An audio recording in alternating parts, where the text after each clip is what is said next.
Hi everyone, it's Marcia Martin, the Heart Healer, and I have a feeling that you have been able to feel these new full moon, super moon energies really coming in.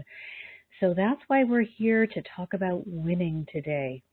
This energy of unconditional love that's pouring in onto the planet is phenomenal. But as with anything, it's new, it is supercharged, and it can take a little bit of getting used to. And so we've got to make sure that we're in the position to take advantage of this energy. We don't want to get tossed around like a boat on the sea, because this energy is coming in and we've got all this unprocessed stuff, this anger, this guilt, blame, shame, fear, whatever it might be.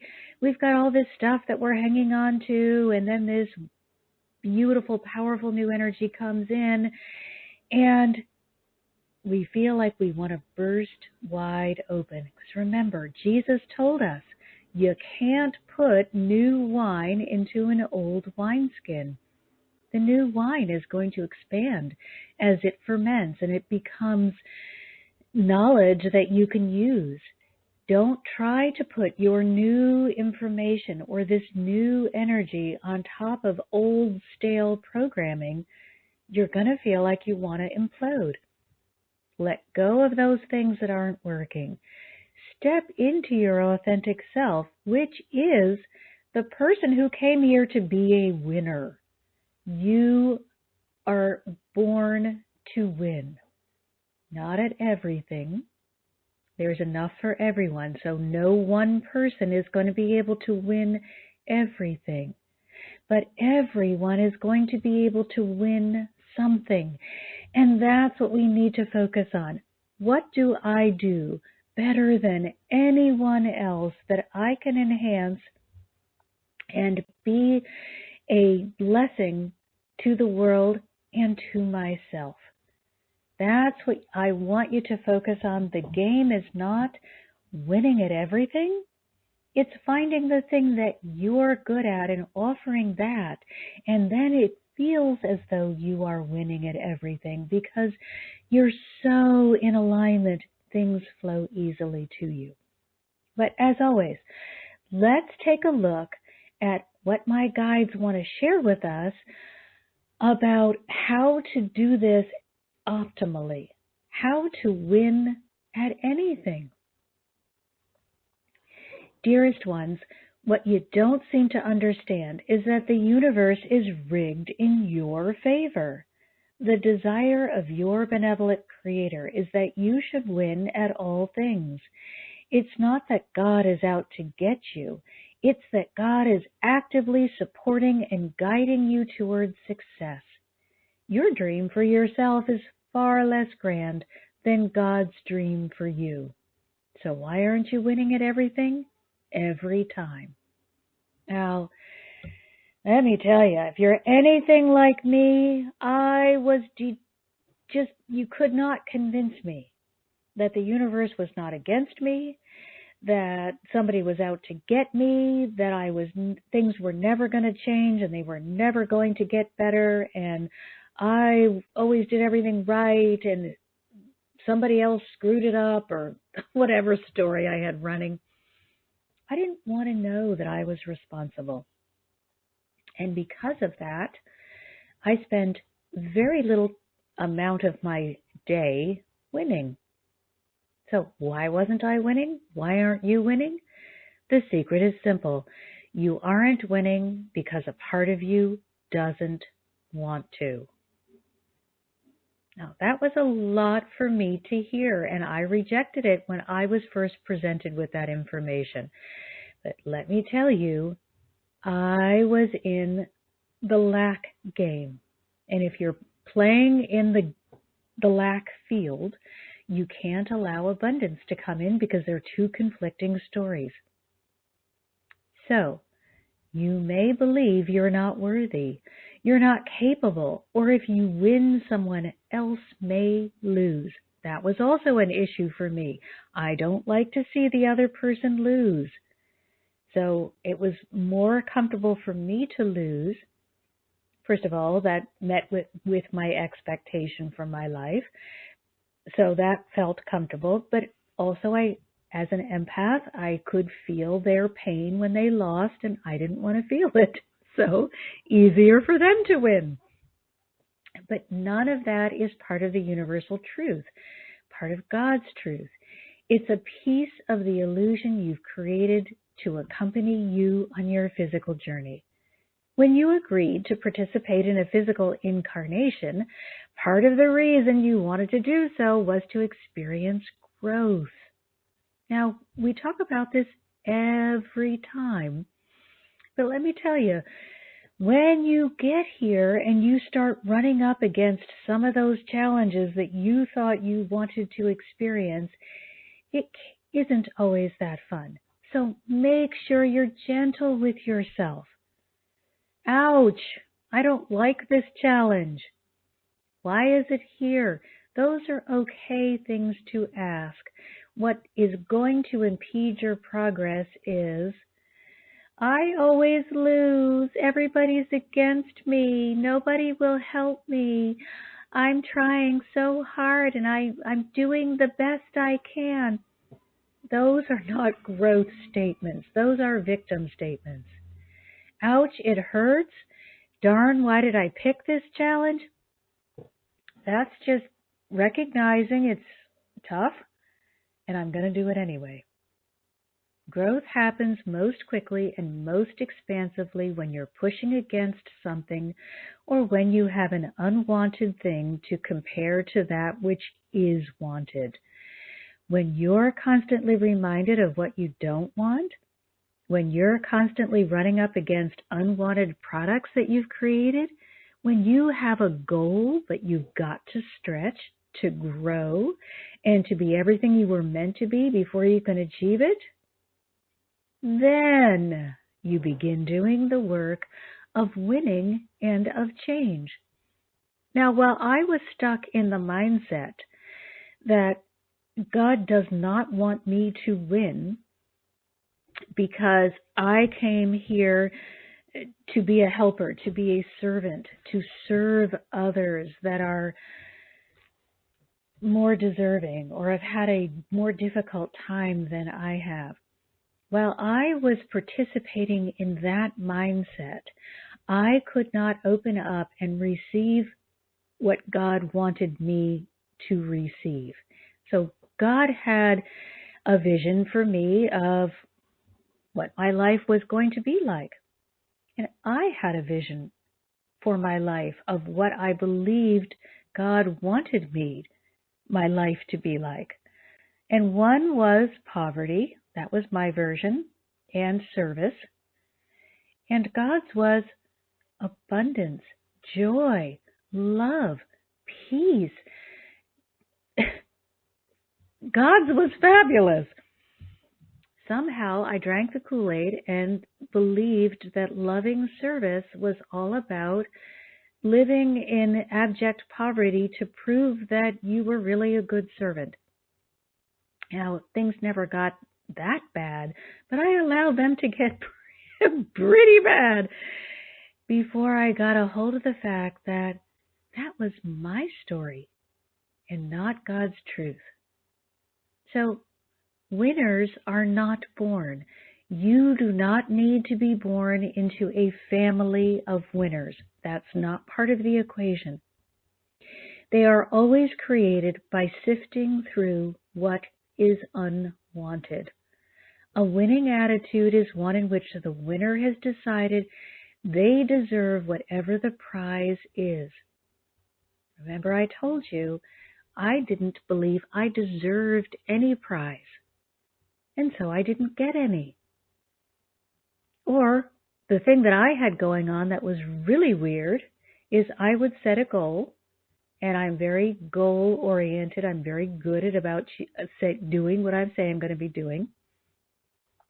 So I would set a goal. My goal was, I want to write a novel, a romantic suspense novel, and get it published. Okay, I did that. within, I believe, a year, I had written my first book and gotten it published. I had no plan after that. So sales weren't great, but I achieved my goal, but then I didn't really feel that I was deserving of getting that book published or of having a huge windfall of sales, which would have meant money. So I just didn't bother with that part of the plan, and I just dropped the ball. So I would allow myself to win the service part of it. Oh, you get to do this work, but then I would never let myself win the reward because I didn't feel deserving. So a winner is communicating clearly. I knew what I wanted. I wanted to write and publish a book. Okay. A winner has a clear vision of their goal. I was able to see what I wanted. I wanted that book published. Their dream is not nebulous. Is not a nebulous maybe.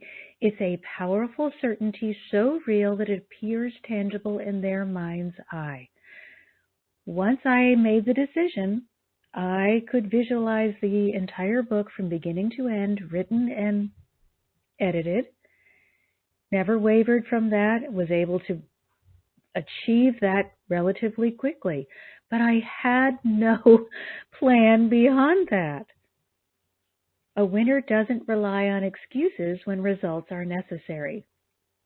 A winner has set realistic expectations as success benchmarks, and then they do the work necessary to achieve above and beyond those benchmarks. So, the part that I got right was everybody said, "Oh, you can't write a book. You've never written a book before. You'll never get it published." Okay, I hear you. I'm going to do it anyway. So I had a certain amount of writing that I wanted to be done every day, and I gave myself a timeline for how long I could continue on this project. And then I set about doing more. Otherwise, it could have gone on forever and ever and ever. So I had a realistic idea of what I could reasonably expect from myself, and then I allowed myself to achieve more whenever it was possible. Sometimes it wasn't possible. That was what I did really well. However, you can't just have no follow-through. That's where I dropped the ball. Got my end done, and then I said, okay, now I'm just going to hand it off to someone else. But I had no idea of what that was going to look like. So I handed it off to a publisher that said, well, you've got to be part of the marketing program. You've got to do your own marketing. Well, that wasn't part of my plan. I had no idea how to do it, and I did nothing. Also, I didn't think I deserved to have that kind of success. I had already achieved what I was willing to permit myself to receive. So now I had to create a hurdle that was insurmountable. And actually, it wasn't insurmountable. I chose to make it that way. So it must be understood that winning is not an outside game. I tried to then pass it off. Okay, now it's your turn. I did my part. It's your turn. They passed it right back and said, no, you're part of the process. And then I decided, oh, now I don't know how to win anymore. Winning is not how many trophies you've collected in your closet. Winning is a state of being. This means you must be in divine alignment. So when I had work to do that I felt was acceptable, I was good. I could allow myself to be a winner. It went along with my dialogue of service. However, when I changed the dialogue and said, okay, now you get to receive, well, I hadn't done the clearing work on that, and I couldn't become a winner in that aspect, as I was still running an old program that would not allow that. So I didn't match my state of being to winningness. I was not in divine alignment. If you attempt to win by thinking your way to success or doing your way there, your ability to win will be hit or miss. Alignment, heart and mind agreement are necessary for you to be completely successful. So I didn't even have all of my mind in agreement, and my heart was off in left field. I had not been introduced to heart work. Actually, I shouldn't say I was introduced to heart work. Heart work was a gift presented to me by Jesus after I had done my own growth. So I hadn't even begun my growth process at this point. I had just been dabbling in and out and on the highway, off the highway, taking detours, running down dead ends. I was so far away from heart clearing that I thought everything that needed to happen happened in the mind. So there was no way I was in alignment. The physical experience is conducted on 3 levels: the body, mind, and spirit. Your actions are done by the body. Your thinking is done by the mind.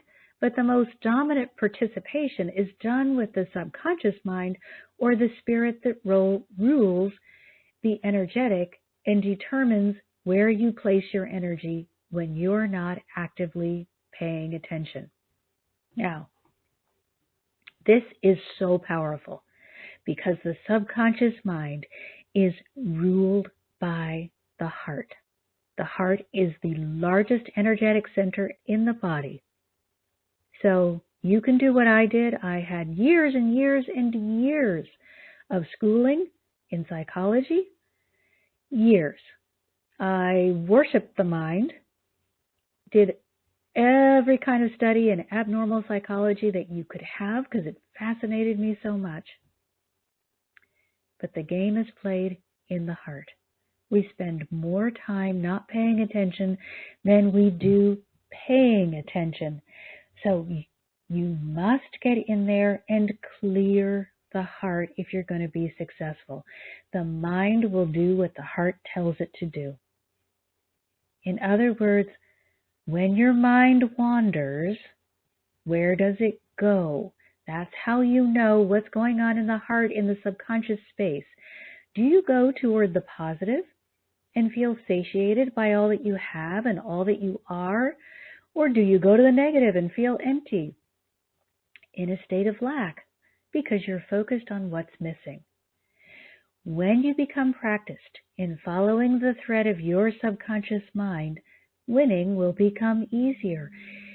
If you catch yourself in that off moment saying, oh, what am I missing? You need to go do some heart work. You need to go down there and find out why your attention is on what's missing instead of what you have. If you put the effort into properly training the subconscious mind, winning will become effortless and inevitable. When you're in alignment, you can't help but win. You are sending out a powerful attraction signal. This is because of the power you wield as a creator. As a creator, your thoughts hold power. The more attention you pay to a subject or situation, the more energy or ability to create you're bringing to it. Energy creates a product in the energetic realm. Every thought, every action, every word creates a product or the beginnings of a product. In order for this thing you've created to reach you in the physical realm, it must gain volume and substance. Now, this doesn't happen overnight. Please don't get discouraged. I know when I started, all I wanted was an instant miracle. And all I got were a lot of little confirmation signs building up to that miracle. In the beginning, I wouldn't stay with something with enough consistency to create anything. But as I got better, I would stay longer, and then I would get signs of confirmation. So know that you've got to be in for the long haul. So it gains your thought must gain volume and substance. This happens with the application of additional energy through your thought, your actions, and your words. The more you engage with the energy of something, wanted or not wanted, the more the thing acquires volume and substance until it's a mass of such substance that it's capable of appearing in the physical plane where you are. So, let's say you've decided, I want a new car. And you hold that thought for a second.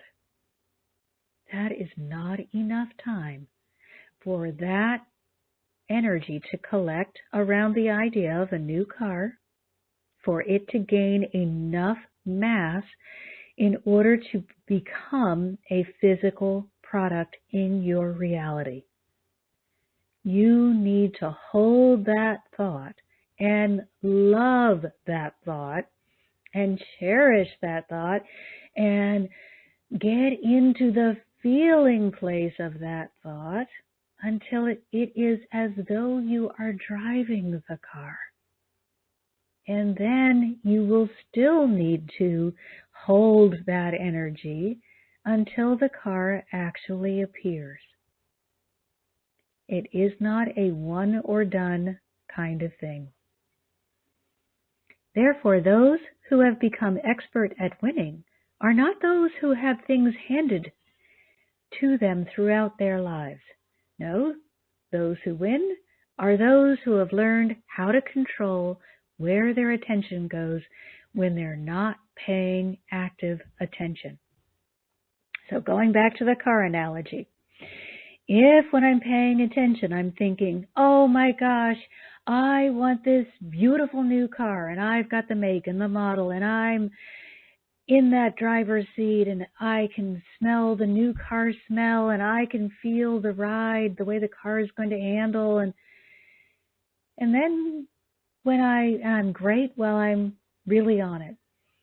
Then when I switch over to my subconscious programming, I get back into my reality, or I get back into my fear, and I see myself driving a piece of junk. Well, we spend more time offline just marinating in those thoughts that we have allowed to gain substance than we do really focused. So we need to make sure that our offline activity is as powerful as our focused thoughts are. So you've got to make sure that when you're not paying attention, it is as perfectly lined up as when you are. So in order to do this successfully, the individual must be in complete alignment. All three bodies must be functioning harmoniously, and heart and mind must be in agreement. The mind has a lot to say. It offers up an opinion about just about everything. The mind appears to be capable of thought, but the heart has a larger electrical resonance and is capable of wisdom. But not if you are holding on to past trauma, pain, limiting beliefs, or you just love to be negative. Then the heart is clouded and not wise. Everything is energy. Nothing can be created or destroyed. That which is can be transformed, but the energy that was still is. It has not been destroyed, just transformed. That's why you have to be really on it. You can't just 1 second, oh, I'm going to think positive, and then right back to your negative way. that energy still exists. Unless you do the work to transform it, it will stay the way it is. It's not going to go away because you decided for a minute that you wanted it to. It's consistency. So when you want to win, when you're ready to receive your abundant birthright, you must align all of your energy. The mind cannot be spouting positive affirmations while the heart is nursing resentment over rejection and betrayal. And let me tell you, I am living proof of that. I went through a period before I was gifted with this heart technique that I use, my angel heart healing technique, where I decided no more. I'm going to be completely positive, and I had affirmations on my desk at work, on my workspace at home, all around my house. I was on a rampage. No one can say anything that's not positive. But my subconscious was still stewing over the pain, the hurt, the betrayal, attached to negativity. And it didn't work. It worked for the second while I was spouting the affirmation, but it couldn't grow roots. It couldn't take hold and get strong. It was impossible because there was no fertile soil in the heart for it to grow. There was pain, there was betrayal, there was hurt, there were limiting beliefs. There was a mess. Nor can the body be refusing to do that which is for its highest good, while claiming that it seeks to win the prize of health and fitness. So, everybody has to work together. The physical body can't be shoving in a lot of junk food and telling itself, and now we're going to be perfectly healthy. It's not going to work.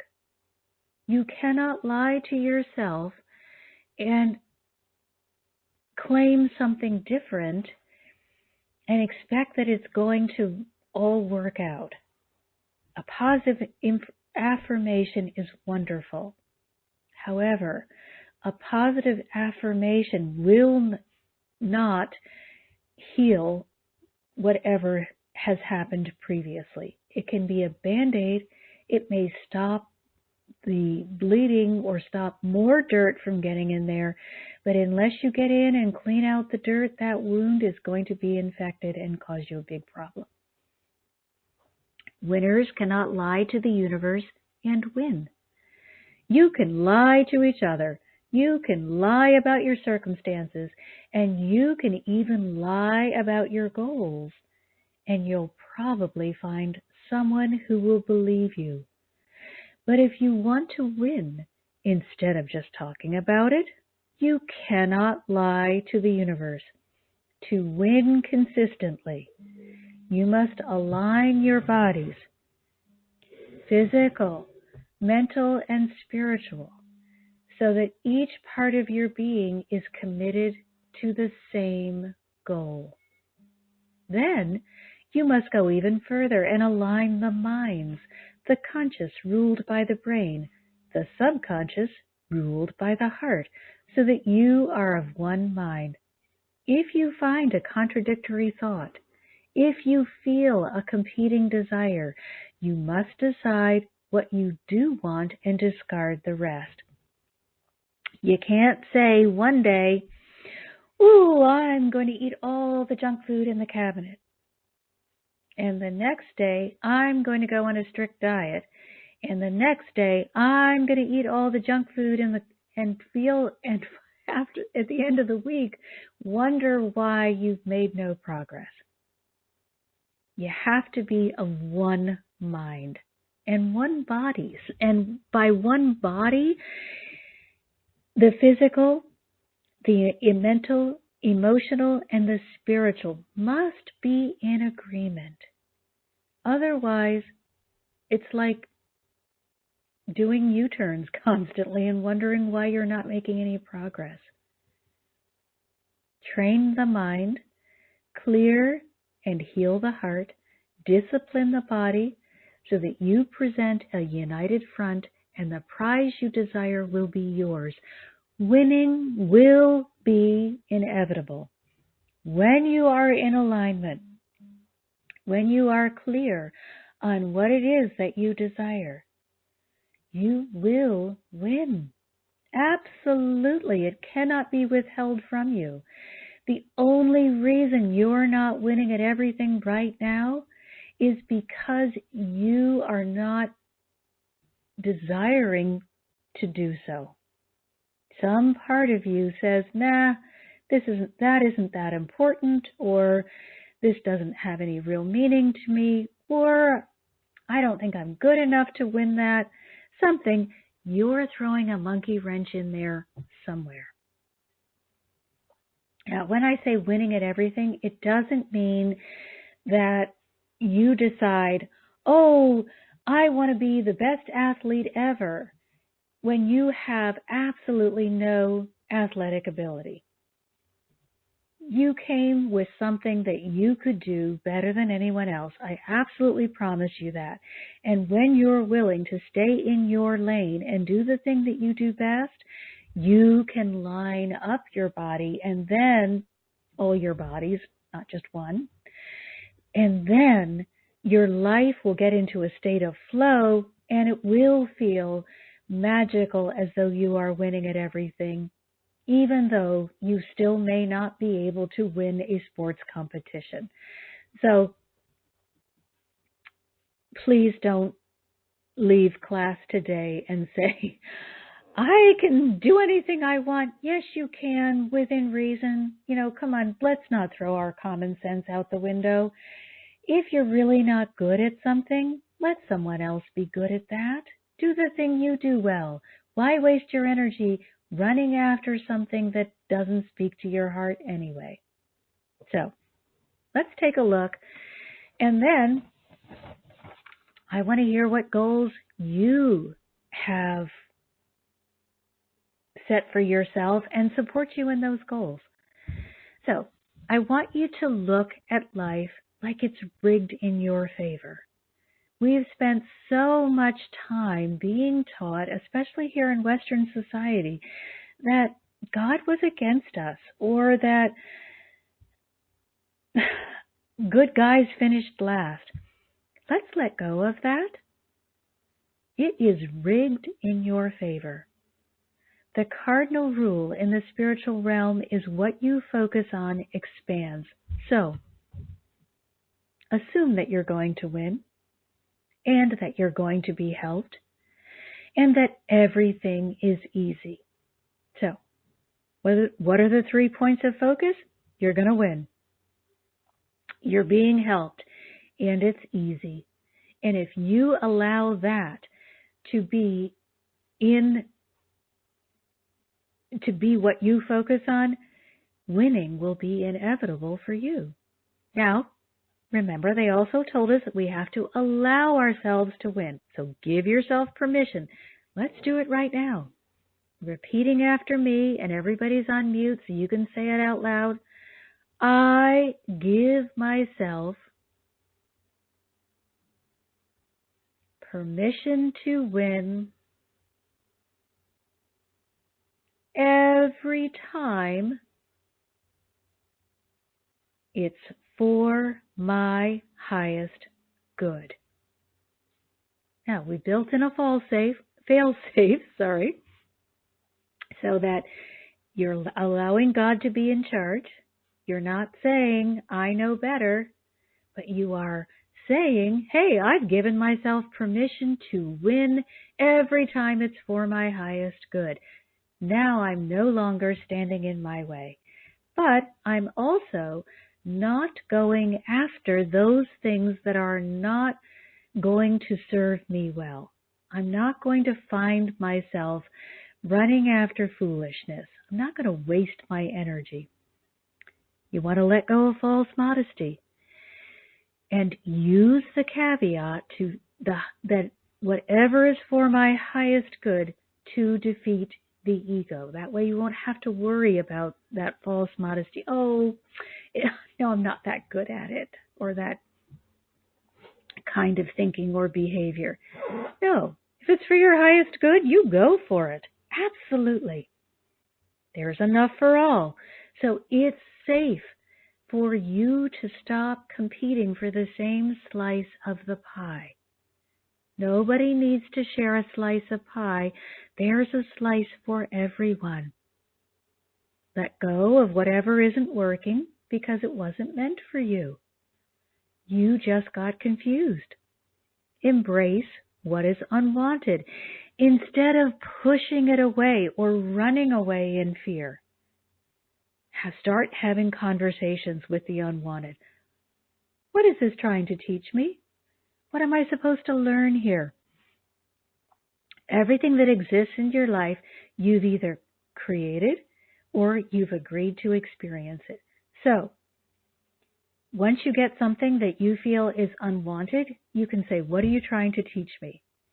And then try. It may come back and say to you, I'm trying to teach you, you've got the wrong agreements in place. You need to change your agreement. Stop giving permission to this. And then you simply do that.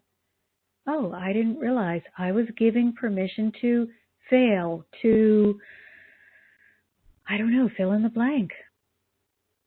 I no longer will give permission for that to happen in my life. And stop feeding the failed situation with your attention. Let it go. No one was born a winner, but everyone was born to win, because every single person on this planet has come with seeds of greatness. You don't have to plant them. That's not a requirement, but if you would like to, they are there. Everyone came with the same ability to win. But it's up to you to dig in and to allow that greatness to have a place to land in you. So let's take a look at what creates a winning attitude. I deserve this prize. Remember, we're only asking for that which is for our highest good. So if it's for your highest good, you want to say yes. I deserve this prize. I have a clear vision of my goal. Remember my writing project? I had a clear vision of my goal, but I had stopped short of really of the long-term goal and had no vision after that and accomplished nothing after that. I clearly communicate what's wanted and unwanted.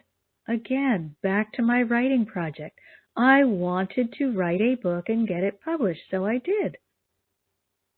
But then I was a little unclear about what I wanted next. I wanted a fairy tale to sell, of selling lots of books, of becoming a best-selling author. But I was very unclear about what I would agree to and not agree to in order for that to happen, what my participation was going to be.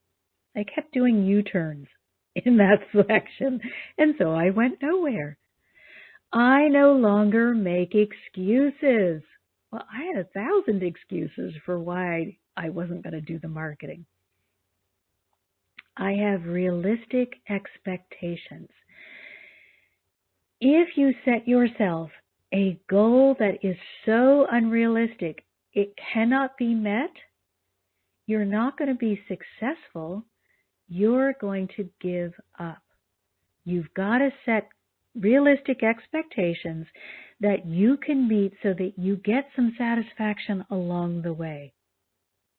If I had told myself, I will never be happy until I finish writing this book, and I'm not going to reward myself along the way for like finishing 3 pages, finishing a chapter, finishing an outline, if there were no rewards along the way, I don't think I would have done it.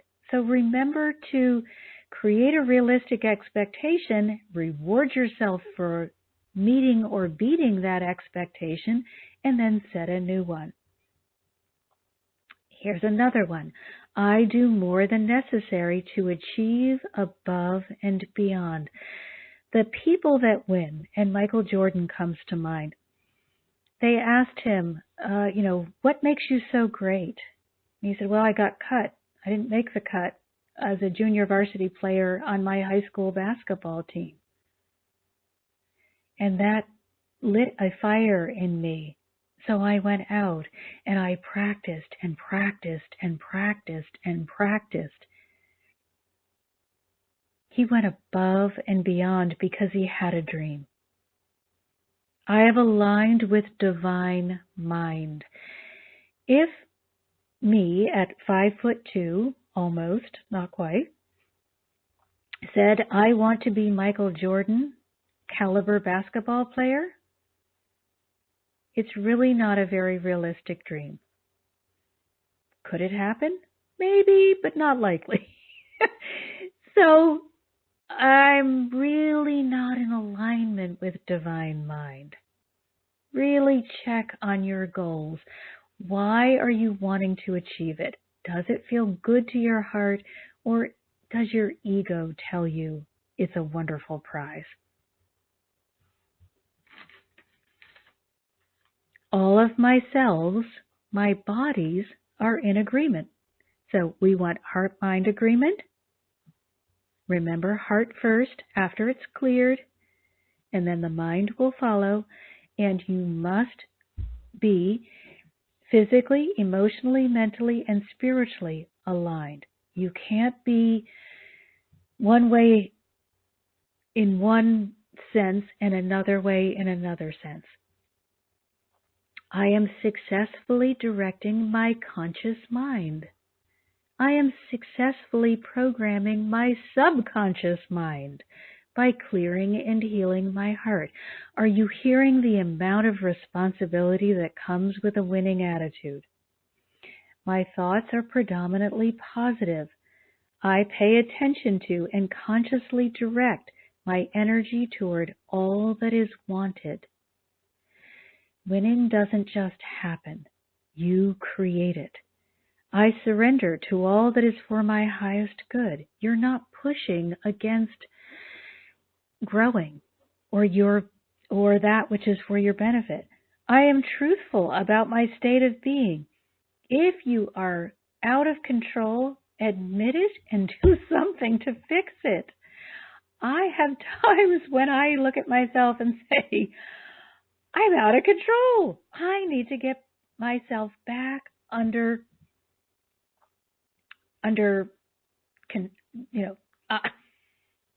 you need some heart work, girl. You are really not doing things well.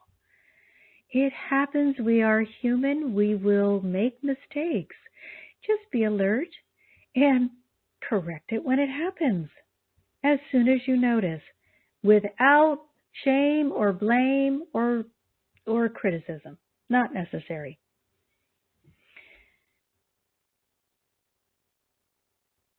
I forgot where we were. Okay. I surrender to all that is for my highest good. I think I told you that one. I am truthful about my state of being. Oh, and I told you that one too. I am committed, body, mind, and spirit, to the same goal. So again, going back to the diet analogy, because that's the easiest one.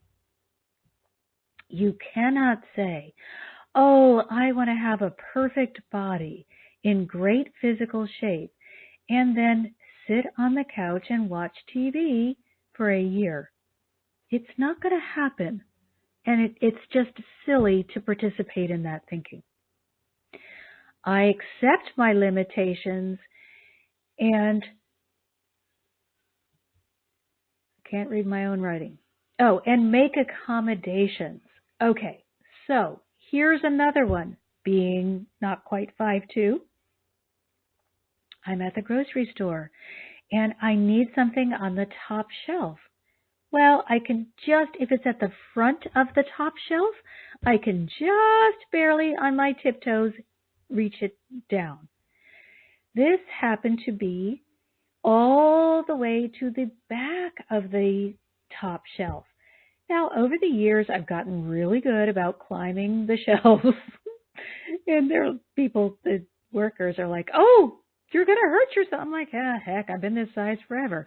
I've learned how to climb. But there was no shelf that I could easily get onto that would lift me high enough to get to this. These shelves were too far apart. I couldn't climb up high enough to get to the shelf in the back. So I have two choices. Oh, poor me. I can't get what I want. Oh, boo-hoo. I'm just going to have to go home without that item. Or I can look around the store and see if there's an employee. That's usually my first choice.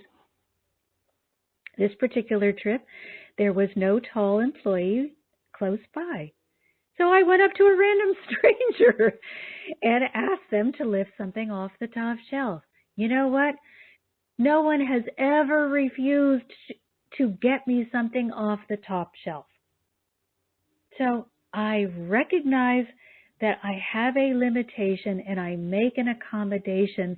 I don't keep trying to pursue something that's never going to happen. It would be the same thing as the person who has very small hands and has no hand span, trying to play the piano, the pieces on the piano that require that you stretch a full octave or something like that. I don't think I have the wording correctly.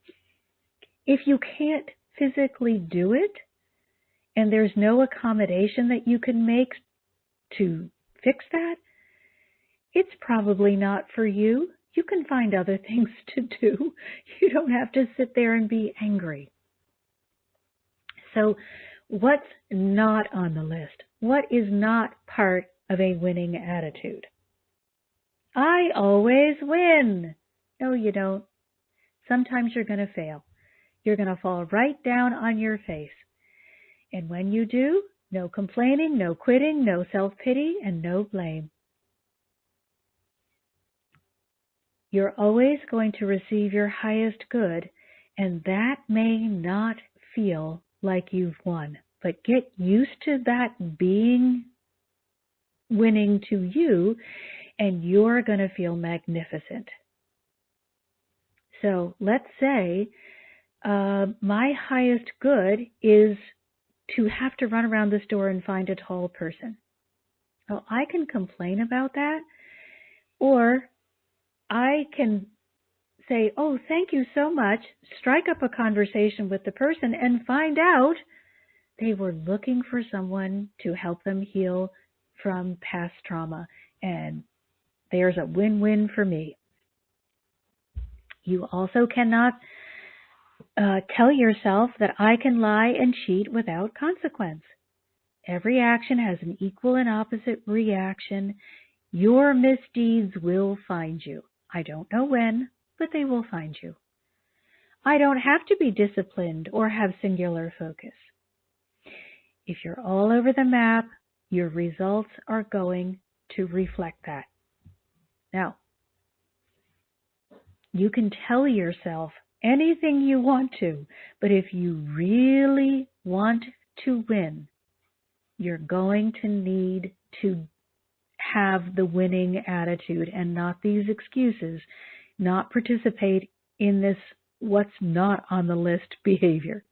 For example, I don't have to be disciplined. In my early years with a computer, I'm talking college now, the computer, there was only one located in the basement of one of the academic halls, freezing cold, and we had to dial up with a phone that was not even attached to the computer, dial the phone, get a tone, and put it in the cradle on the computer.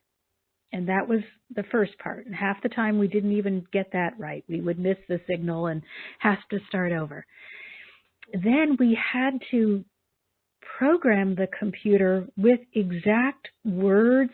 So there was no spell check. You could not make one teeny weeny mistake. If you left out a period, if you did backslash instead of forward slash, any of those things, forget it. The computer would just look at you and do nothing. I spent most of those early years in tears of frustration. Not disciplined, didn't really want to pay attention, didn't want to check and recheck and check and recheck and check and recheck to make sure my stupid program was right. I just wanted the computer to run. And it didn't, because it was insistent that everything down to the last little comma be correct before it would move. So a lot of frustration. I wasn't disciplined. I wasn't winning. Also, you can't say I can change my mind whenever I like. Sure, you can always change your mind, but the momentum that you've gained by giving attention to something is going to be lost. So when you change your mind, you have to realize you're going to have to start all over. And your lack of focus and clarity will slow your progress. No, you're not stuck going in one direction, but don't fool yourself into believing that you will begin at the place that you left off when you change directions. You'll have to start all over. So we got to remember to be ruthless in training ourselves. Stop allowing contradictory thoughts to compete within your mind. It's not acceptable. Get tough. When that naysaying voice pops in, oh, you're worthless, you could never do this, squash it like a bug. Don't give it a minute to interrupt you. However, it's important that you look at both sides. So when something comes up that you're trying to get a hold of, take a look at what's good about situation A, and then look at what's good about situation B and compare them, because sometimes you may have attached to a solution that's not optimal for you, and it would be a good idea for you to go off in a different direction. But once you've made the decision because you've reviewed the options, stick with it and try to make that forward progress. Don't just be in that lane for 5 seconds and then, oh, this didn't work, I'm going to try something else. That's not going to get you progress. That's going to get you frustration. So don't run in a circle changing your mind. That ability to win, to make progress, is going to require that you make a decision and set a goal and stick to it. It's a commitment to the goal. And you have to put the effort in to making it happen after you've aligned with that goal. And you've got to establish heart and mind agreement. So if your mind is telling you, you are a total worthless bag of poop, no, I'm sorry, if your heart is saying that because that's what you grew up with, and your mind is busy saying, I am powerful, I am a creator, I am magnificent, I can do anything, who's going to win? You've been practicing that heart talk for a really long time, I guarantee you.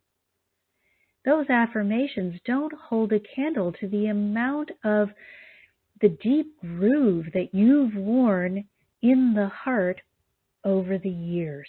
Go in, clear the heart, reestablish a level ground. Fill yourself with unconditional love. Then apply the affirmation, and now you will have a place for it to stick. You will have fertile ground when you plant that seed of I am magnificent. The heart will say, yes, you are. You certainly are. I'm so glad you recognized it. Now, how are we going to move you forward? Give yourself a fighting chance. Now, here's something that I hear from absolutely everyone I work with. At one point or another, how can I know that it's God or that it's meant for me? Go into the heart, but go into a clear heart. If you've got all this contradictory baloney going on about how you're not worthy or you're not something, you need to just let go of that. Clear it out. Fill yourself with the unconditional love of the Holy Spirit. Let it go. And then, once you're in that place of really loving yourself, ask yourself, what is for my highest good? And allow God to answer you. Allow the universe to support you. It's rigged in your favor. You're never going to be pushed in a direction that will hurt you once you're clear. As always, I am happy to talk with anyone who's confused about heart-mind agreement. In my private work, I help people recover from abuse, all different kinds of abuse. I am sorry that you experienced it, but I don't want you to stay a victim. Believe it or not, you agreed to experience that abuse. If it happened in childhood, you had an agreement before you came in. Nobody did or can do anything to you that you don't agree to. We just forget that we've agreed. And we wake up and we say, what the heck? This is terrible. I didn't agree to this. Yes, you did, on some level, at some time. I can help you release those agreements and plant in its place new, wonderful, affirming beliefs about who you really are, so that you too will know it is rigged in your favor. You're going to win. Maybe not tomorrow. I can't guarantee and wouldn't even want it if it were possible, an instant miracle. There's so much to be gained in the process of learning that if we just had everything handed to us instantly, we would be bored out of our minds and we wouldn't learn a thing. So enjoy the process of learning and growing. It's wonderful. But know that no one can do anything to you that you didn't agree to in advance. Now, here's the good news about that.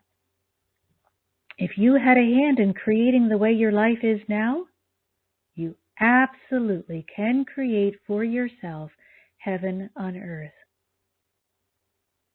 It will not be a life without challenge. That would be boring and you would hate it. But it will be your own slice of paradise. And guess what? You didn't take it away from anyone else. They can create their own slice of paradise too, because their version of what feels perfect to them will be different from yours. So allow everyone to create the dream that feels best to them, and allow yourself to do the same thing. So star 2, anybody working on a project, let me check the questions while you guys are thinking. Anybody working on something that needs support? Anyone in a position where you're feeling a little down on yourself because perhaps you didn't get lined up when you went after a goal and it didn't go so well? We can support you in that. Let me just check one other place for questions.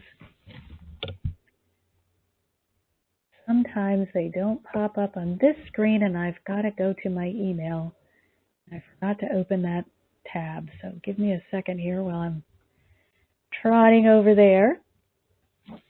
I want to support you. I know you're a winner, and sometimes it's just a matter of tweaking your dream so it actually matches what's best for you. And we got to remember, that's really important. Sometimes we feel like, oh my gosh, I didn't get the thing that I wanted. But when you really look at it, you realize, if I had gotten that, it wouldn't be for my highest good, or it wouldn't be the thing that I really wanted. So don't be so quick to say, I didn't get what I want. Look a little more closely and see, gee, would I have really wanted that if I got it? Or did I get the thing that would serve me best? If we're really honest with ourselves, and that's what winners are, if we're really honest, we will be able to look and say that 9 times out of 10, we got the thing that was for our highest good. Every once in a while, because you've got some subconscious interference going on in there, it doesn't work out. But if you're really going to look at it, you'll see, okay, this thing that I thought I didn't want turned out to be the biggest blessing. And I'm talking about some pretty major disasters that have happened in my life that I look back and I say, oh, thank you. Best thing that could have ever happened to me. It forced me out of this mental state or this whatever. So begin looking at everything from the perspective of, is this for my highest good, instead of just, oh, wow, this is something I didn't want. Okay, maybe you didn't want it. I didn't want the disasters at the time, but I'm certainly glad they happened because they were exactly what I needed. So maybe I did want them. But just get used to being in deep gratitude for everything that comes, and you will get better and better at attracting that which you really desire. Alrighty, star 2, last chance. If you want any support in a particular goal that you are going after right now, which reminds me, I'm so glad that popped in. Thank you, angels. We are not going to have class here next Wednesday because I'm moving, hold on while I get my calendar, to Angel Heart Radio, Blog Talk Radio, Angel Heart Radio with Anaya Joy Holly on March 3rd, which is the first Sunday in March. It will stay at noon. The time will still be 12 o'clock, noon Pacific. But now it's moving to Sunday. So Sunday, March 3rd, this is the last Wednesday class. So the 27th, no class, instead the 3rd. All right, everyone, don't forget, send me an email if you want to have a consultation with me, Marcia, M-A-R-C-I-A, Marcia Martin, thehearthealer.com. Coming soon. We're going to build a community. So fingers crossed that I can attract the technological support that I need to get this thing going. Anyway, until Sunday the 3rd, I'm sending you all my love. Thanks so much for being here. Remember, it's Marcia, M-A-R-C-I-A, Marcia Martin, thehearthealer.com. Sending you all my love.